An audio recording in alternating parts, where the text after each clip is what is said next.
Kwa Benedo Badwam TV Badwam health tips eso na wotwe ye di nkomo pa fa hearing loss ho o asamtie no wo fom ni nyina ye di ho enkomo ne Adom ni tie de bewie tie ni ye pa na emua ye no ade no management no edo so kakrantie ne no ye besa to eno so na fe wahumu ansam de ye kan nyina no o to musini wo mu a bra kolebu hearing and assessment center na bra be check it sanu manina oba penense mu akwaba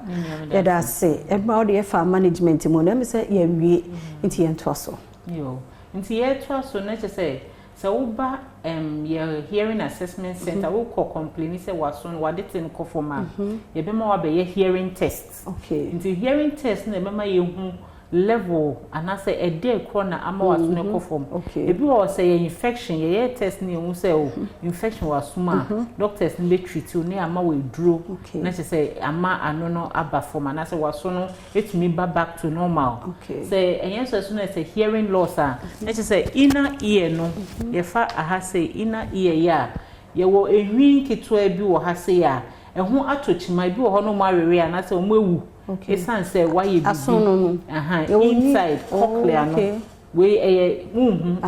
but e inside nti eno no sa na che so mo anu adwuma no abrase nti o say ma o dey friend say hearing aid nti a hearing aid no ebe peja adete no akosoro ma nti e test a hu level na hearing aid no so level no be peja adete no akosoro ma na ma wetumi ani nipa aiding kitan what is enia na wote entumi nyete se wason pepepe nso eboa ma ebi mu ho so adete na perform so much say hearing aid ko ebi ono mutumi benefit nti e bibi e friend say cochlear implants yes surgery na ye the implants ne hye wasonom to say a cochlear nim ye the hye cochlear nim nti na akoye adwuma to say cochlear no e pick sounds na etumi a transfer amount nti na say mu ho kolebu be 2-3 years na ye cochlear implant no na fe de wa fa therapy nim nti bon say mo fra na ye de omo ye no say I bi mu e show good benefit from hearing mo kasa fu ni nti mama fa wodi nkura ya bem na make say wo kasa akura no bi e bedu stage bi no na onti na ne kasa na atekwa ye ma no sa cochlear implant na etimi ma na te kasa etumi yes ebetumi apeke say ye hu ne ntema say ye ka early identification into omo nkasa ye no mo ba na ye test na ye hu level na say hearing aid na be boa wa be ma hearing aid no say cochlear implant nso na say wo koso a na say ye no wa fa ncheche mu na wetumi akoso na fi wa ye therapy na wetumi apeke nti minchwa no facha me pa nti se bi o se ekoba se nkura no na me de omo start se parent ni ye hu ne ntem na ye fa so so odu baby obekasa no ankasa I don't know edane death na say yes na ya mistake ya mbo abofra no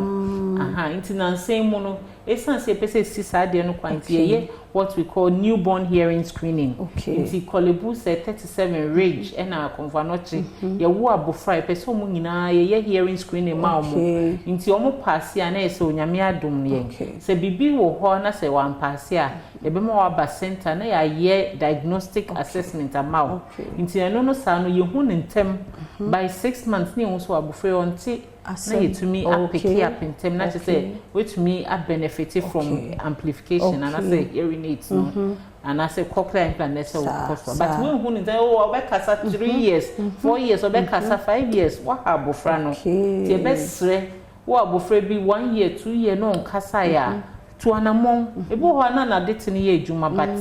e say and I say pu a kasa number keke no de na nyame ncha de nim so be ye but say we be hearing aid na ya boa ya hwese na be boa okay that's pa mpacho ye hwehwe mo na nti ye wo ho a ye nko check up na wo sa ye so so ko polyclinic and I said district hospital bia ye wo ENT nurses omo ye common omo ENT nurses wo bebia nti wo ko bebia waso a wo ko a ENT nurses ne behwe wo say ade betumi a manage be manage say wax na bibi hu mama but say wo be ye test be ma wa ko bebia audiologist wo na wa ko ye hearing test na ye hu adekro ye wo sa wax ne ye say ye nso ye enye ya he se oba na se ebe ya ye ma wonye wo de oil be kwa kogum na ama aye soft ansa waba okay gada se papa enti na watchi mu ye nkomo hearing loss ha na ye de AC megidi ye se wasua de bebre de afrim wo hwehwe na kira kwan ya bra kolebo hearing and assessment center anti Jemima Fain oba hadwumafo ni nyina wa ha bibia wonhunu onti ase e wo so ho bra na ye ncheki ni nyina nso emfama me da team na se me da me editor nso ase da senne anana wotwe besim se yeti ase ne ye wo nkwa ye beto